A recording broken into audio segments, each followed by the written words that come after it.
Here we are again, folks. We are crossing the Mackinac Bridge, going up to the UP. This time we're over the bridge, not under the bridge. Yeah, yesterday we went under the bridge on the boat. Check out our video on Mackinac Island to see us going under the bridge yesterday. Right now we're going over the bridge. There is no high wind warning. That is always nice. Last time we did this in a video from last summer. We toured the UP, that video. There was a high wind warning, and that was a little scary, and there was lots of traffic. So as you can see right now, there is hardly any traffic, and it's perfect crossing weather. Are you scared, Aim? Not my favorite thing to do still, but... Better than last time, huh? Better than last time. Bridges aren't my favorite in a car. Yeah.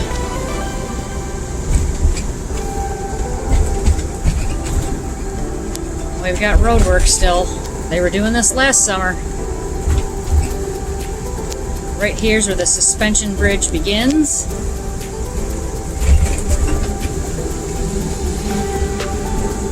We are officially on the Mackinac Bridge. Look at that. Nice and smooth today.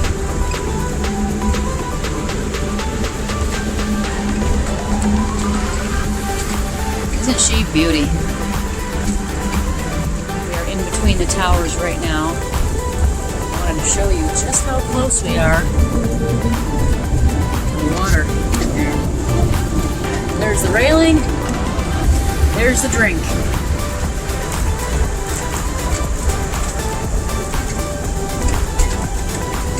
Mackinac Bridge ain't for pansies.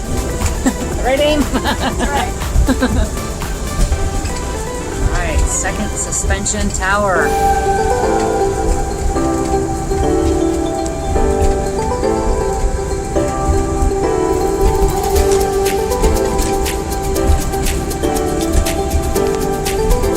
And these things are huge.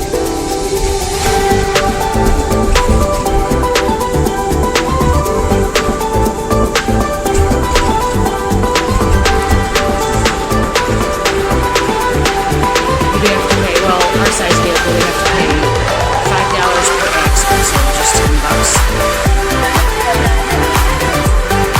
Yeah. Yes, exactly. Make sure you choose the open lane. That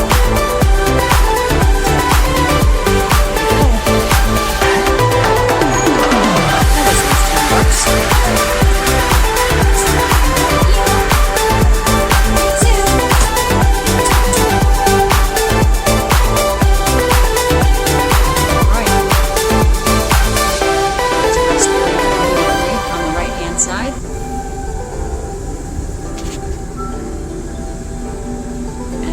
Sign. Welcome to Michigan's Upper Peninsula. To the UP. We are officially in the UP, eh? Hey. Here we are on Highway 2. It's very hazy this afternoon. This is one of our favorite highways in the state because of this right here. Look at that view. Just pull over and enjoy the sand for a few minutes. Here we are, arriving at the state park. Continue on State Park for 3/4 of a mile. This is Fayette State Park. I'm gonna check it out. Fayette Historical State Park. Yes. This is definitely a very pretty drive into the state park.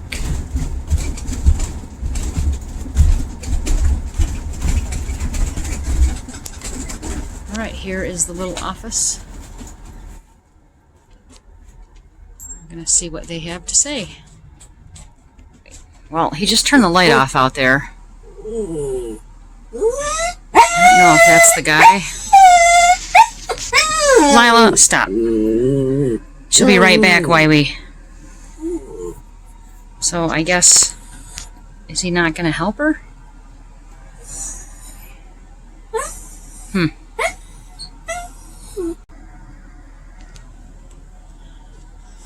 Alright, she's coming back. I think he said something to her.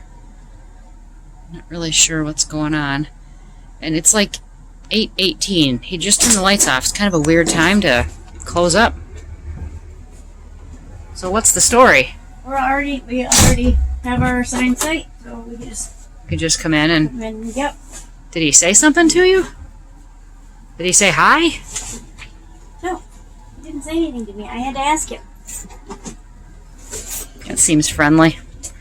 If you're wondering what's happening, she's trying to climb over our setup for the dogs. Oh, It's literally an obstacle course.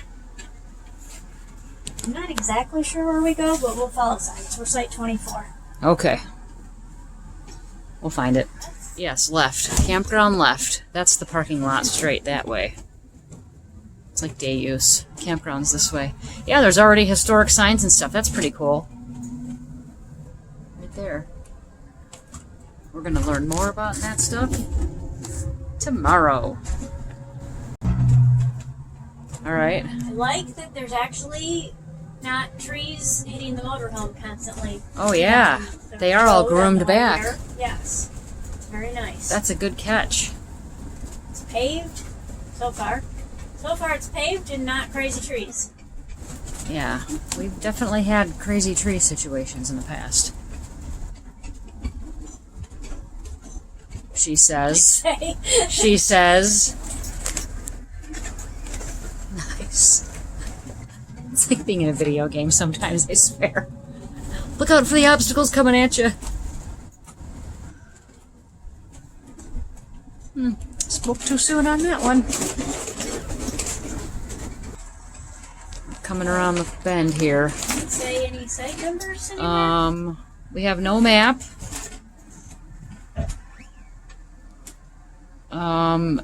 That's site number 9 to the right, or something. Alright, we need to look on I don't even know.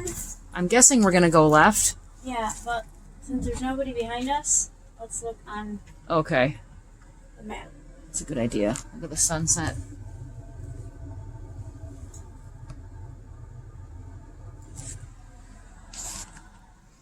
Well, that was a little bit annoying. Not only did the guy not acknowledge her at the front gate until she said something. There's no maps. There's only one map up there with all the sites crossed off that are taken. But you can't see through the little X's. And there's no maps to take with you. And Aimee tried to get online as we were pulling in here, and there's no cell service for her phone. I don't know if I have any cell service. We just decided we're going to drive around till we find it. Fortunately, the park ranger guy ended up out here and took us to our site because we were down the completely wrong road. So anyway, here we are.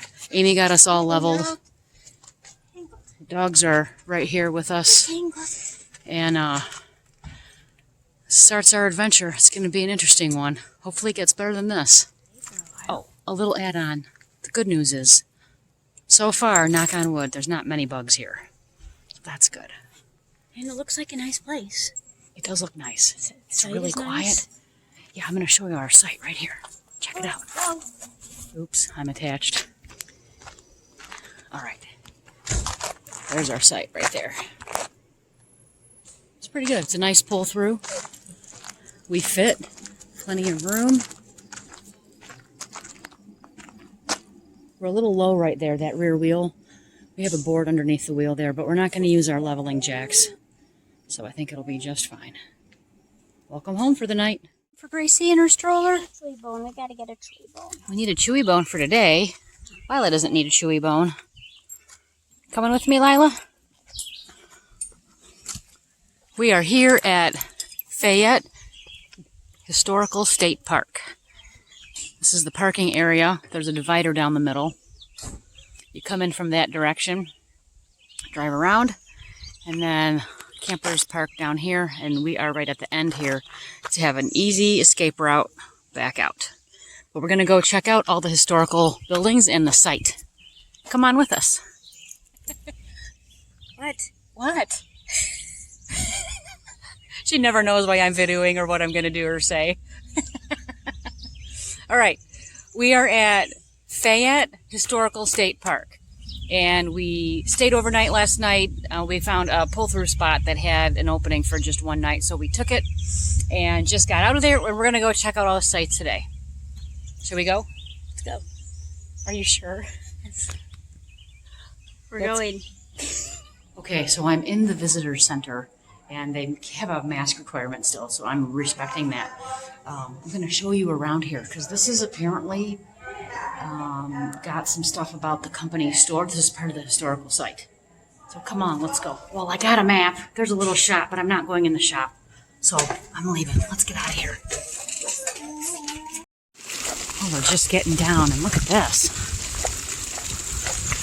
So this is behind the visitor center. It's not marked very clear. So I went in there and found out that everything is down behind.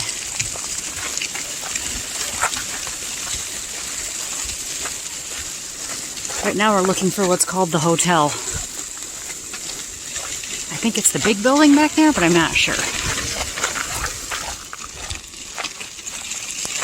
Look at that. That's interesting. We'll have to be looking at all of this stuff soon. All right, we found the hotel. Yeah, it might be right here.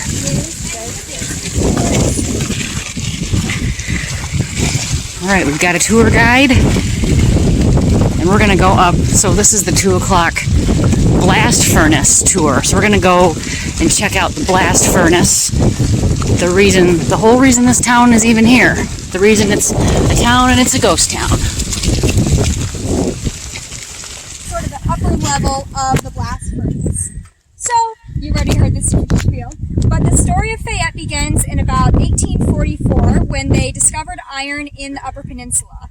Before that, it was kind of like this consolation prize for losing the Toledo Strip to Ohio back when Michigan was still a territory. And so they sent surveyors up and were kind of like, well, let's see what we've got, because it just looks like a bunch of woods up here. And, well, there are a bunch of woods, and that's a really big part of the UP. Also a lot of copper and iron, which is super valuable and probably more valuable than the Toledo Strip.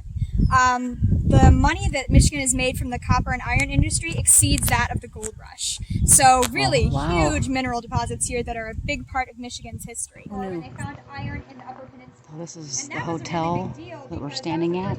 This is the town tour. Michigan was given the Upper Peninsula sort of as like compensation for losing the Toledo Strip to Ohio. And founded this site. Hence, and then Fayette. just beyond that, there's these really pretty dolomite limestone raw materials and finished products around. We also had some people that had certain marketable skills that made them a lot more valuable. So the carpenter, the blacksmith, people working in the machine shop, and then like any of the management structure of the furnace complex would have lived in slightly nicer houses because they made more money, and they were able to rent these directly from the company for $5 a month. So they would have had slightly nicer furniture, and their families would have been able to live in these houses. Middle class. So you would have had 1 to 5 people, per family, and then they also took in boarders on top of that. So you really have 5 to 10 people in each house. So when you think about how big houses are now, a lot of people in one small racetrack and baseball field up on the hill, sort of past where the parking lot is, sort of the open area. But a really cool part of town, and you can see that we just have the foundation. Further behind me is what is affectionately called Slag Beach. That's where waste products from the furnace were just sort of unceremoniously dumped, not in the harbor, but on the other side of the peninsula. So the photography studio was. We have a lot of portraits, actually, of people in Fayette, all against the same backdrop. So that would have been really important for good lighting, as they dressed up in their best clothes and took pictures. She was going to the photography studio here in town. Like carpenters would have made more than everyone else, $50 to $100 a month, depending on their labor. We also have the machine shop next to us, which would have been really important as far as like repairing locomotives, doing like small scale turning iron into steel and making tools, as well as the blacksmith shop next to it. The reason why the carpenter shop and the blacksmith shop are no longer like existing is because they were made entirely of wood, whereas the machine shop was made of limestone and brick. We're gonna go in this building right here. It's got a door here. This door is open. We're gonna go in here. Superintendent's office. Look at that. That is a cool safe. That desk.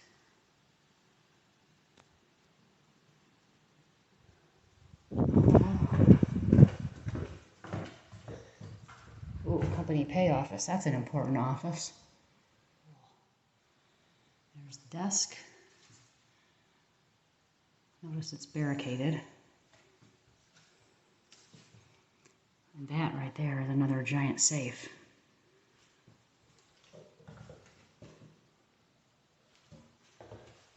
Around the corner. Oh, here it is. Oh, so you would come here and you'd wait in line to get your money.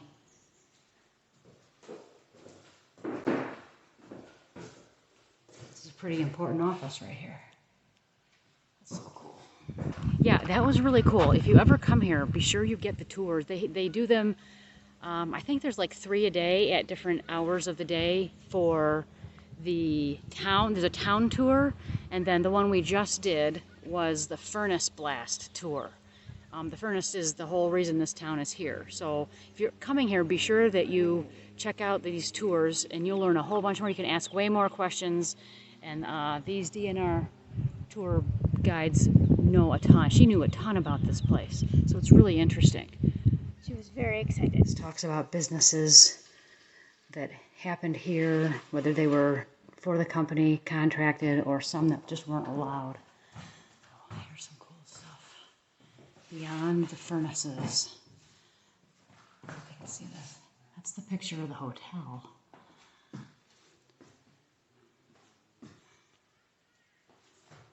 Ooh, there's a room key. Can you see this? Look at that. It's a room key to the hotel. Shelton House. It was renamed Shelton House when they redid it. Stuff they have found. Apparently the I don't know if they called it a restaurant. They called it the dining room. Was very, very high-end food.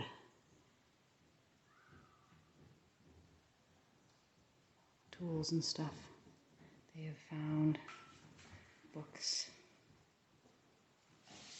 school books, new points of business.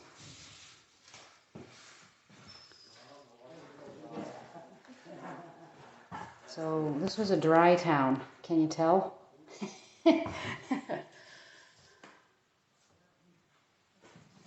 Oh, and this was a barber. Must have been somewhere in here, the barber shop. Oh yeah, there's the barber chair. Right there. Shave and haircut.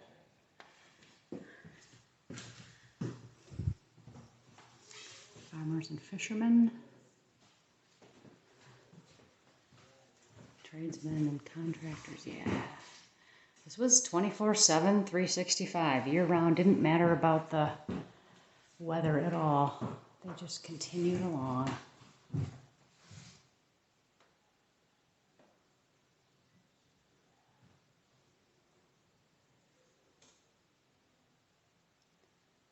Tourist lodge.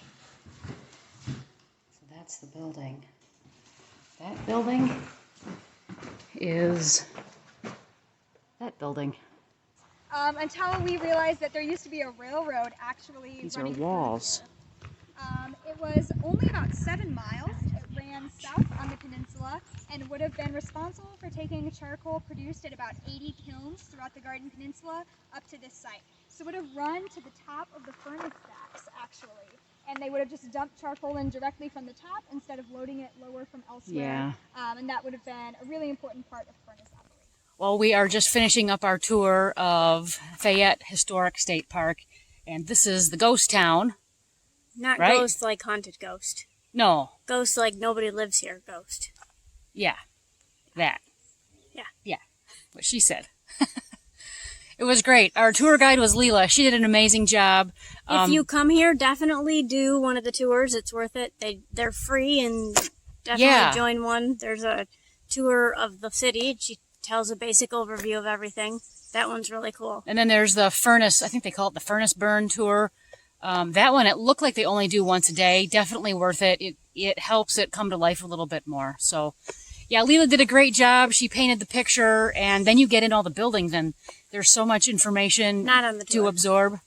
Oh, not on the tour. You do not go in the no, you do not go in the buildings on the tour. You're just taken around. But the information you learn really makes the buildings come to life. So then you can go in them after Yeah. the tour. Yeah.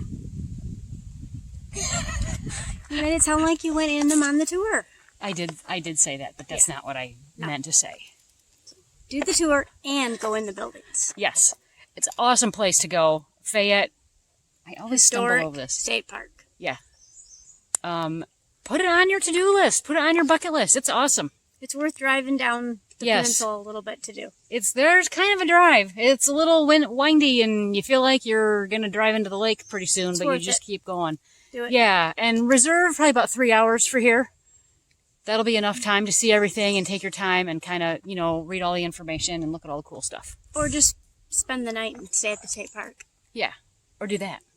The state park is nice, although there is no phone reception at the state park, so Thank goodness. it was good to be unplugged, but it feels weird to be unplugged. But nice. it is important, so Yep. Okay. yeah. All right, cool. On to our next adventure.